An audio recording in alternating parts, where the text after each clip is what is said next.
Hi guys, welcome back to my channel. My name is DeCorsia. These are my colleagues Val and Gabby. We are all P3 students. We start rotations May 16th. Yes, which is in a few weeks. This week is our last block, so we're super excited, and I wanted to kind of end off didactics with a little questionnaire. So I have questions in my little notebook. What is your favorite disease state and why?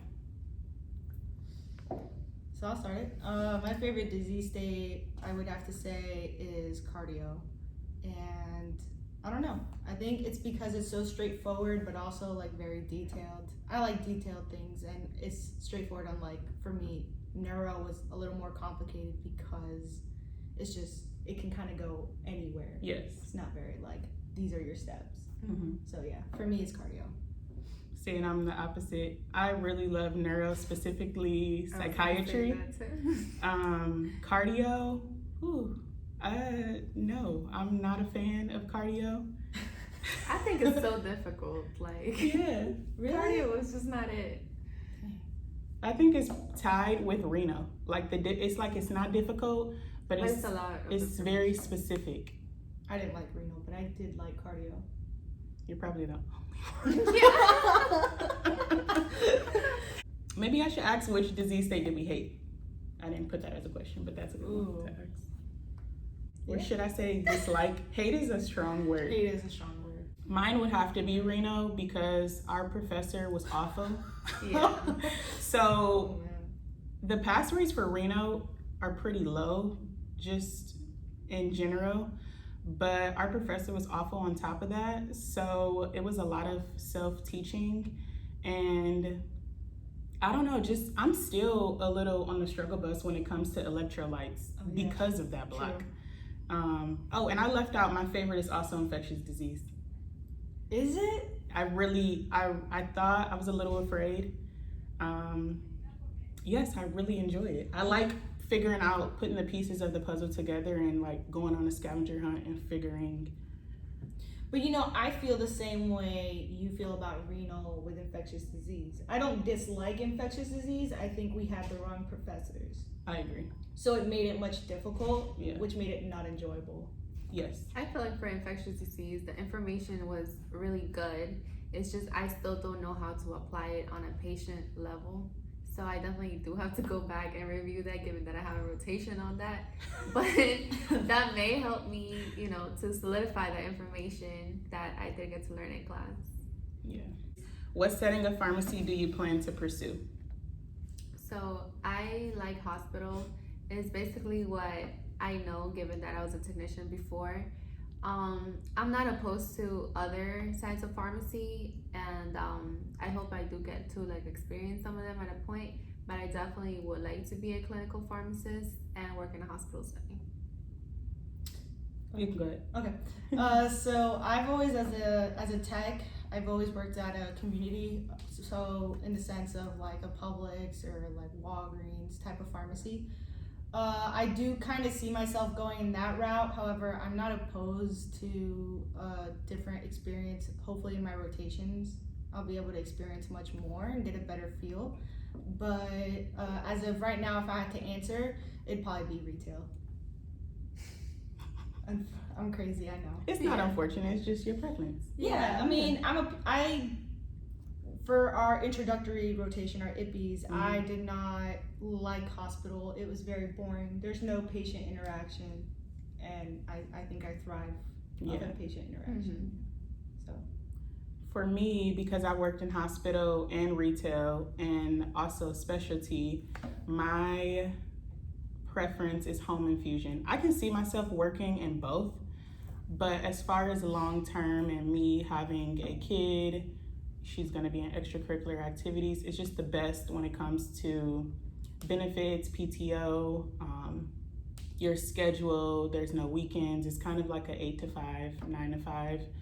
So yeah, I really love it. It has some patient interaction, but also it is more of a collaborative setting where you get the hospital clinical aspect as well, but a residency is not required. So that is another reason why I would prefer to do that one. Yeah. I mean, I will like to add that I'm also very excited to go into the rotation of ambulatory care. Yeah, That I would think be you would be something good. else I'd consider. Yeah, you may really love that. Yeah, because you also Yeah. get patient exposure. What was your biggest fear in school, or is currently? I felt like my biggest fear was to fail a class.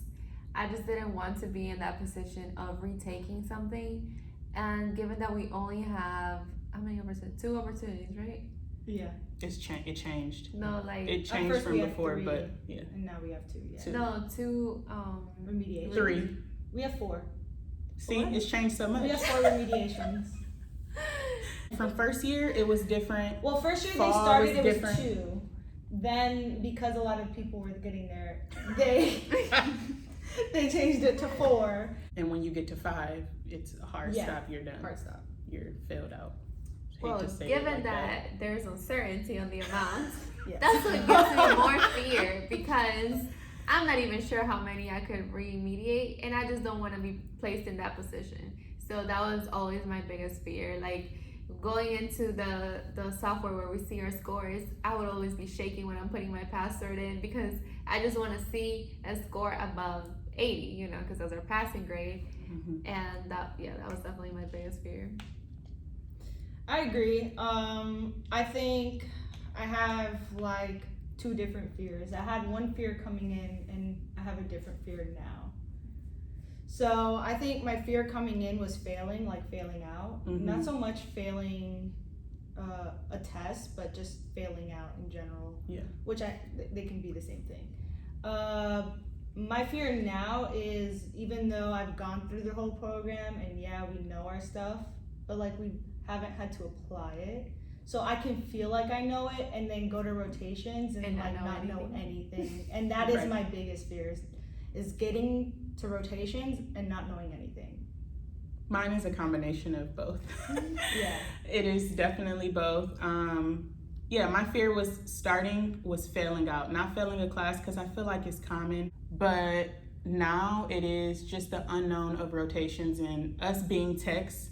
I know the crap and the expectations that they talked and that they have for techs when it comes to pharmacists and other technicians, what they're going to expect from us as interns.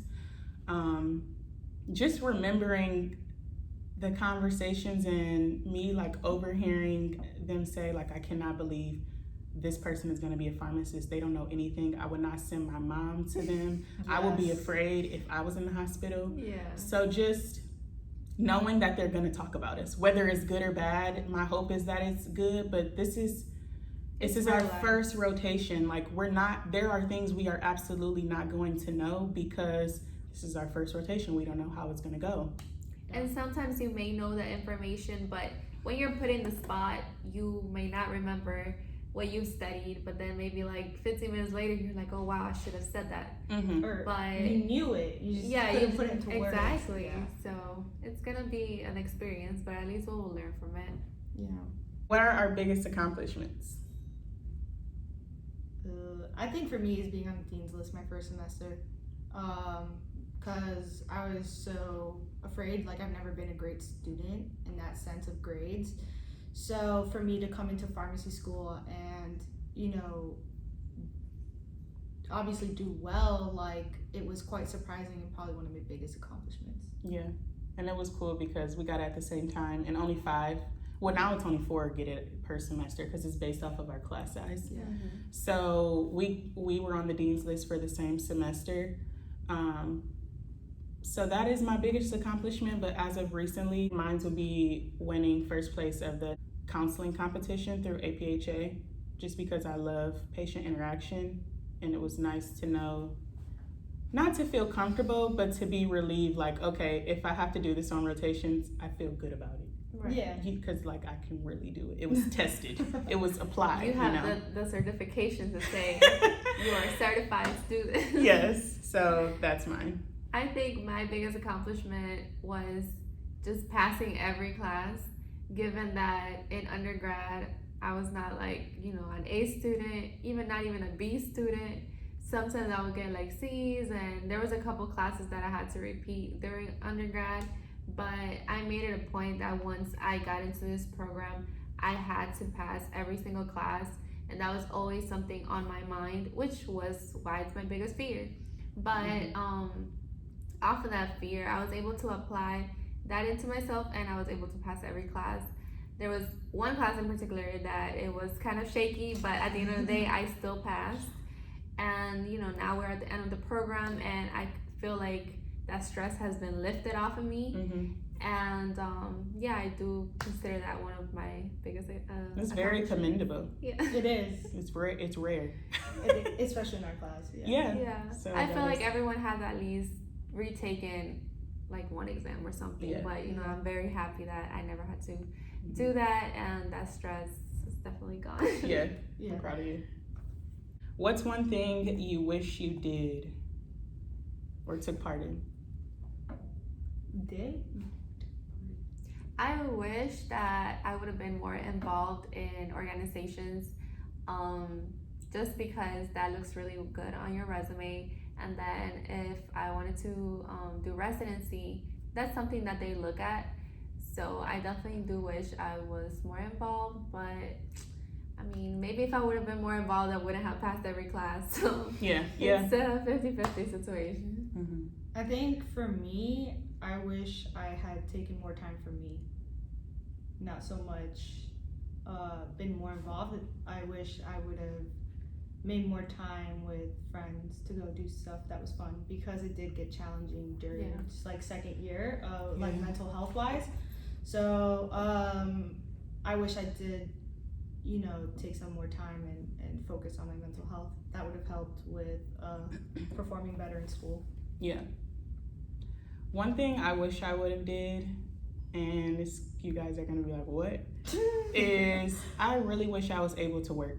I mean, I'm able to work, but because my first year was in Ohio and then I'm here now, that doesn't look good, working for a few months and then leaving. But this is the longest I've not had a job, and I really miss being in a pharmacy. There's just things that you're able to apply when you're working that would have really helped me, even if I didn't work all the time.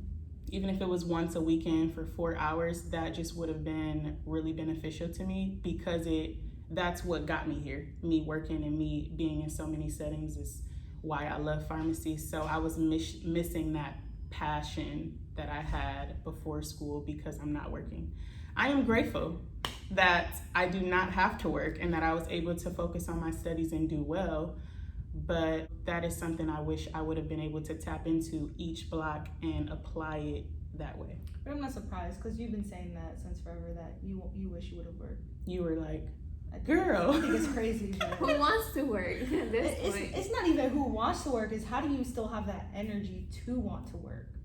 Like, we are so mentally, not physically, but mentally drained. And yeah, going to work, depending on what setting you want to do, it's so different, because work, like where I work, it's more physical. So yeah, it's nice to get that energy. It's a different type of energy that you have to give, but it got to a point where I was physically and mentally drained after being in school. No, for sure. So, it's just the critical thinking aspect I wanted more of from our professors, just from each other, and I would really be the one, pulling for that. And we did get it at some point, but I feel like it was really late when we got that, and that's something that would have just been guaranteed had I worked. And that is, I love critically thinking, and I feel a little so short. I definitely think that helped me though. Well, because I continued working almost like every weekend, but going into work, and even sometimes when we would have an exam the next Monday, I would go and ask my pharmacist like certain questions that I was uncertain of, and they would give me their input. So I feel like that would always help me to see how you apply that into your clinical practice. I agree with Val. I just worked once a month to keep my job, but I've done it for so many years that I could apply it even without, kind of being there. Because like I can remember instances that I've had in the past, and it's like, oh well, now this makes sense, or now I understand what the problem was. So yeah. No, I really feel like that with my home infusion and hospital setting. Like when it came to antibiotics and when they were talking about aseptic technique, I'm like, that ain't I remember that. I remember It's that. not correct. I'm not doing it But- right. Don't listen. No, I remember that one. That was terrible. It Man, was I learned the right terrible. way when I went for my IPPs and had to do the IV room, Mhm. and you had to scrub in and everything. Mhm. Yeah. And I'm trying to like put everything, like piece it all together, but of course I'm gonna watch who's showing me Yes. and follow their lead. Yes. But yeah, I see what you guys are saying when y'all were in class. It was bad. Don't do it that way. Yeah. What is one thing you could have went without doing? This is tough for me to say, okay?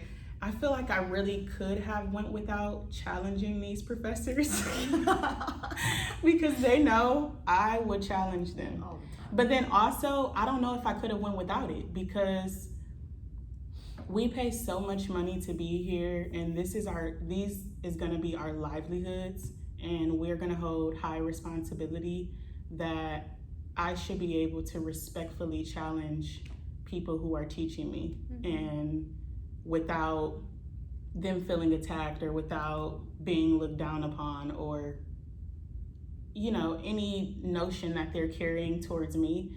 And I was treated a little differently because of it. It was as expected, you become a whistleblower, they feel away, but I wasn't a whistleblower. I would call them out to their face. So it's not like this is happening and then they find out that it's me. No, it's me because I'm coming to you with my issues.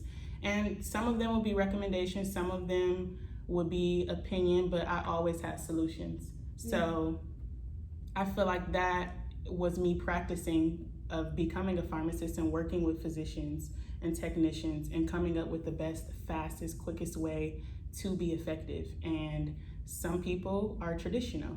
They have one way and they're stuck in their ways and they're not open to other opinions. So that tested me. I did it a lot I definitely spoke up a lot summer of first year going into the fall.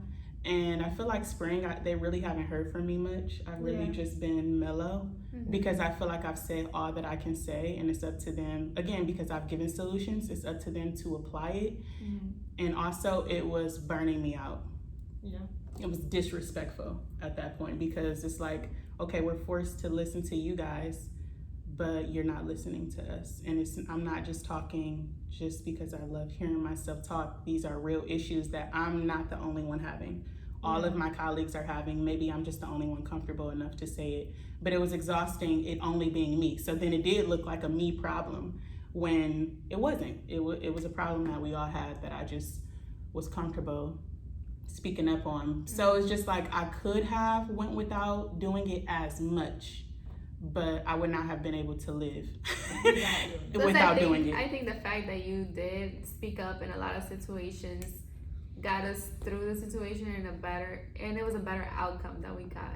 Because if you didn't speak up, then nobody would have spoken up. And then we would have been stuck in situations that we would have been stressed or things that were unfair. So, we do really commend you for speaking up. We do. Thanks. Yeah, I don't know if there was anything I wouldn't do. Maybe if I had to pick, because of how much I was studying, study less. Yeah, no, Gabby was a study stickler. Like my life she was crazy. only existed to study and go to school. Except towards the end. I learned how to balance things, and I wish I would have learned that earlier. So study less, but earlier. Yeah. So yeah, because I think had I learned that lesson, this experience in all was very challenging, but also, we made it very enjoyable as well, like with each other. So I don't know if maybe I had learned that lesson, there would be a lot more enjoyable moments. Yeah, no, I get it. So yeah. What about you, Val? I don't think there would have been anything that I regret or whatever. Just because at first I was thinking about the question and I thought about, maybe I should have attended school more and that would have taken away some of my stress before the exam. But then I would have thought that I would have been more stressed that I had to come to school on a day where I didn't want to, and then there wouldn't have been any like life school balance for myself. So I don't regret missing the days that I missed. And which there were many, you know, every class I feel like there would be more days where I don't come opposed to days that I do come. But you passed every class, so yeah, it so obviously was it kind of effective. worked out. So I don't have anything that I would regret. No regrets, you know? I feel you on that too. What's your lowest grade? This is formative included. So I do remember this particular formative grade that made me depressed even. I had gotten, I believe it was like a 56 around there. And you know, in our grade we can see like the lowest grade and we can see the highest grade. And I had the lowest grade in the class, in the whole entire class. So that definitely did not like feel good on myself. But thankfully it was a formative, which is like a quiz for us. And when it came for the exam, I knew that I had to apply myself more because I had already gotten a low score on the quizzes. So, well, on that quiz. So it definitely made me want to work harder for the good grade on the exam. Yeah.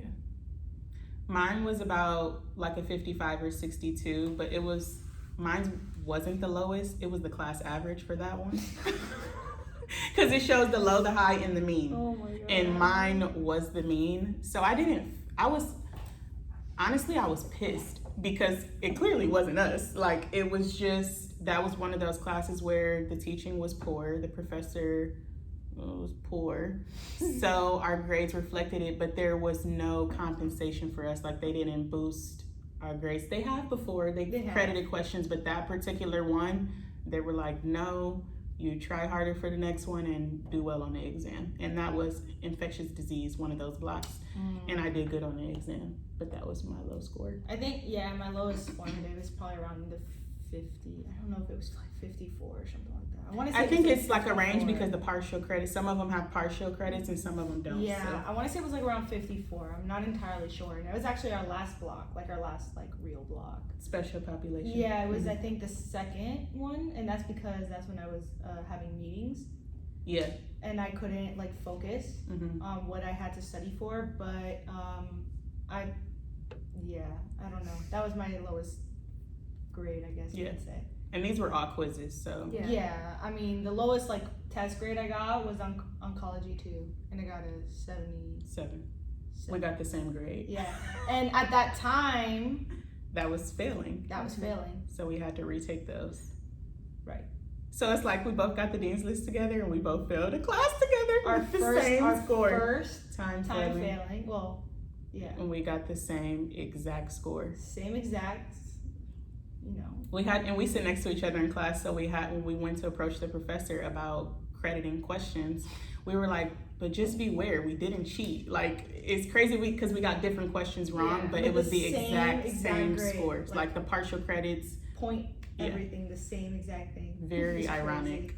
And the teacher even said, I know, like she goes, you guys were the first, like when I saw, like I looked at your grades and everything.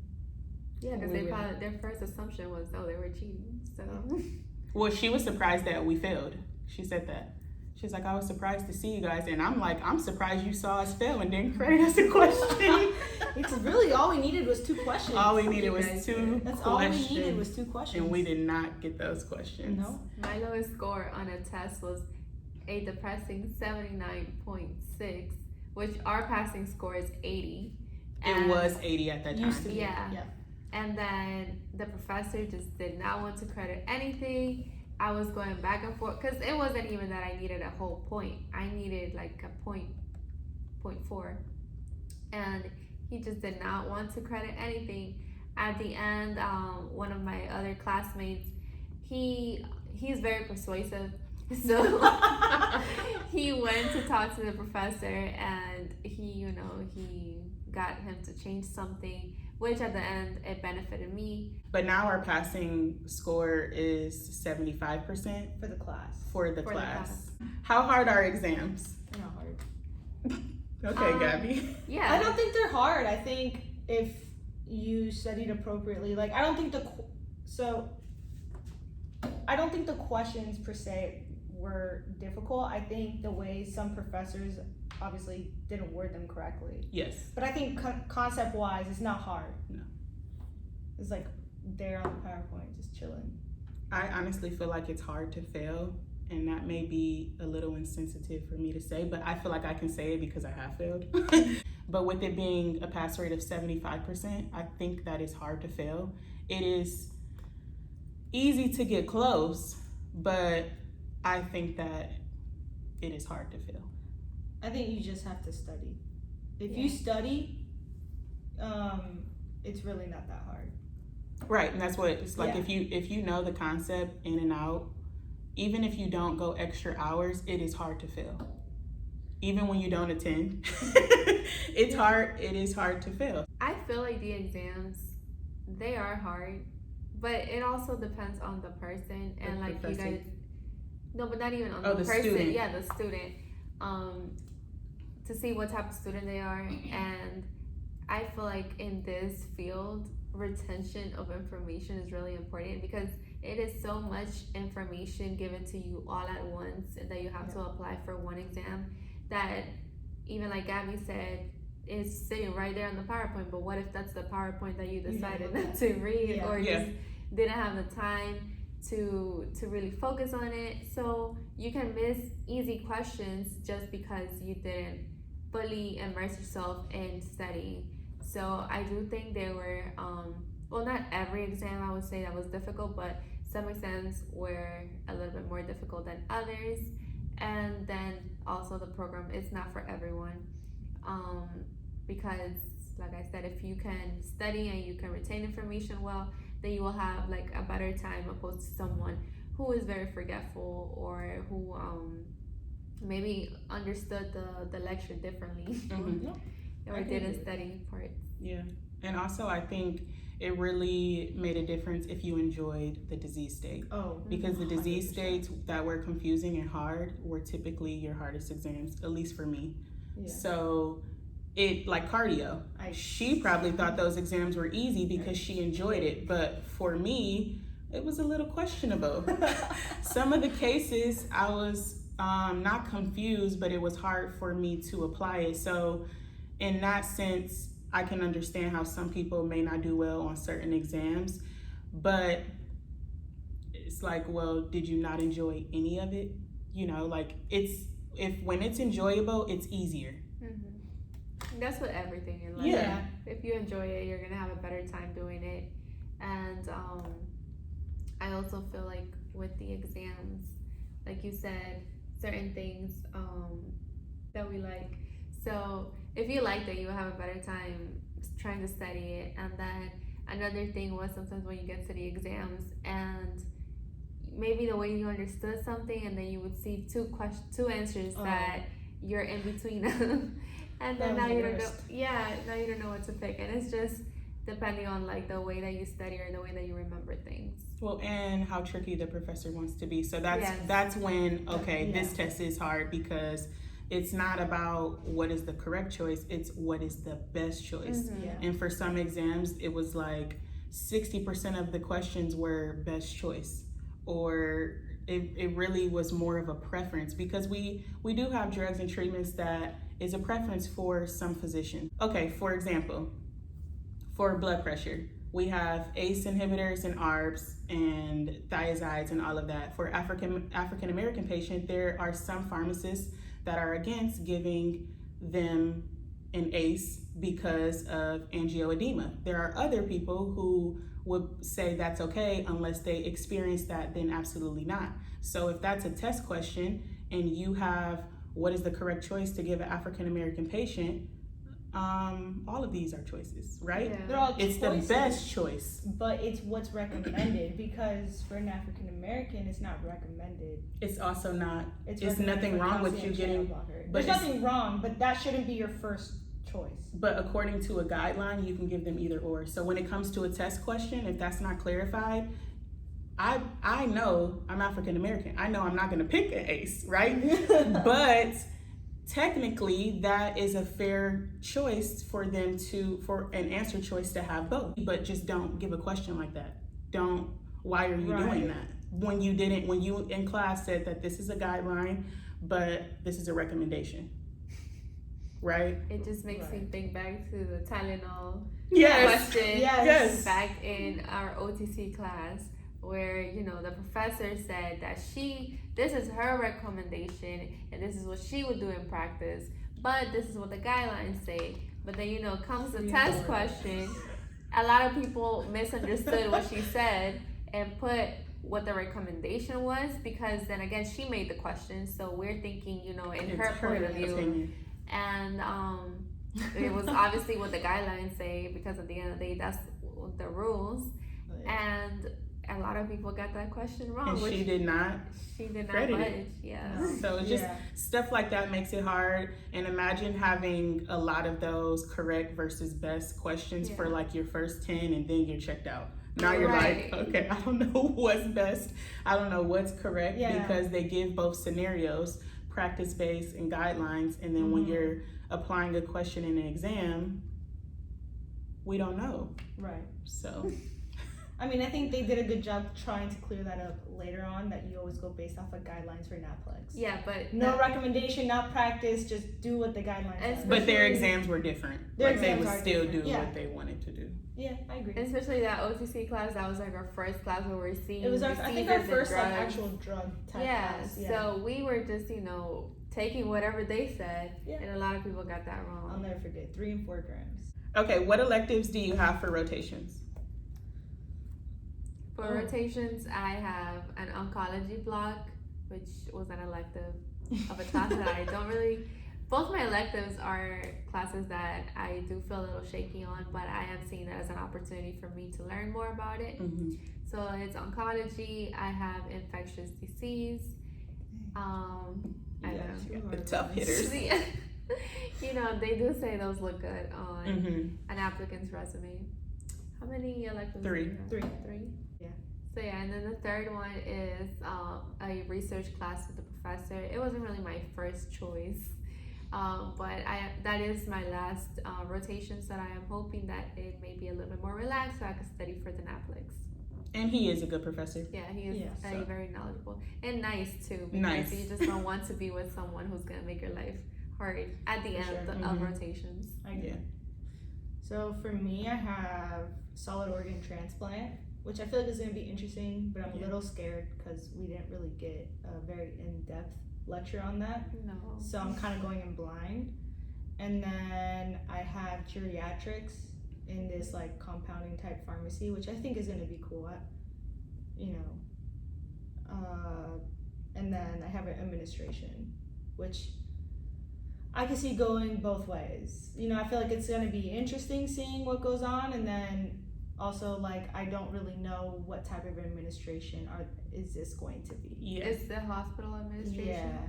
So I don't know if this is like, these are like we're checking rules, making sure the rules are being followed type thing, or is this more like medication errors? Yeah. So I'm not quite sure.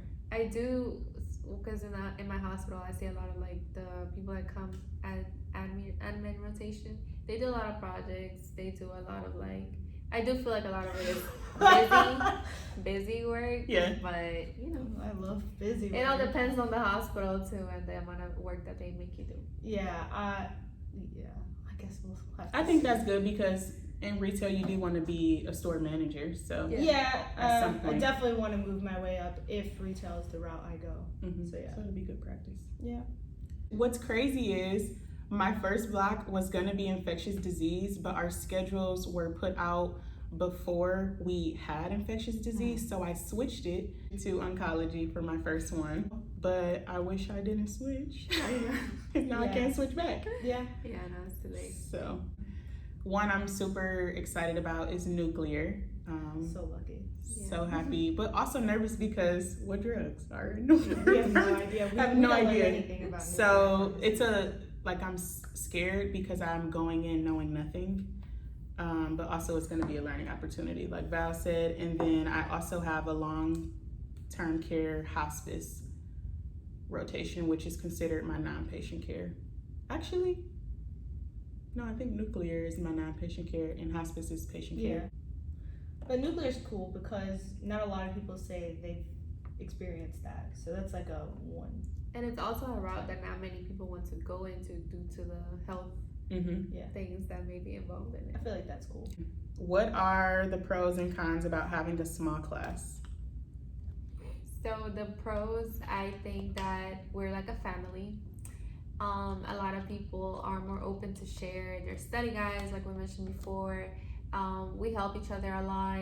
If one person's not understanding a topic, I feel like a lot of people are willing to come in and help. Also, we know everyone in the class, and we're like a very bonded class. It's like a family. Yeah, family. We've been through a lot together. Yes. Right. Yeah. So yeah, I would have to agree. Having a small class is nice because everyone kind of knows each other. We all try to help each other to the best of our abilities. And like you said, we do all know each other, which is a good but also a bad thing. So I think a downside of having a small class is that everyone knows you, and it's kind of like I don't know. There's just a lot of drama when it comes to that. Yeah. Like I don't really have too many negative things, like, because I feel like something that's different about our class compared to like other pharmacy programs is that like a lot of other pharmacy programs you hear a lot of like it's just all competition. Like I'm just trying to be better than you. Yep. Yeah. I don't want you to succeed. I want you to fail so that I continue to succeed. And I'm happy we don't have that in our class. We don't have that mentality here. Everyone's like, you know what, you need to succeed. I so succeed, do I. and we both succeed together. And it's just that kind of like environment, which is awesome. So yeah. Yeah, I was gonna mention the competition. That's probably my biggest pro that we don't have to experience because it's already so stressful. And there will be times when you feel like a failure, you feel like you're the one not knowing material, but it's nice when everyone doesn't know it. It's nice when people step in to help and share their ways of studying. So thank you guys for tuning in. I hope you guys enjoyed this video. Drop comments down below or any questions you guys may have. Thanks for watching, and I'll see you in the next video. Bye.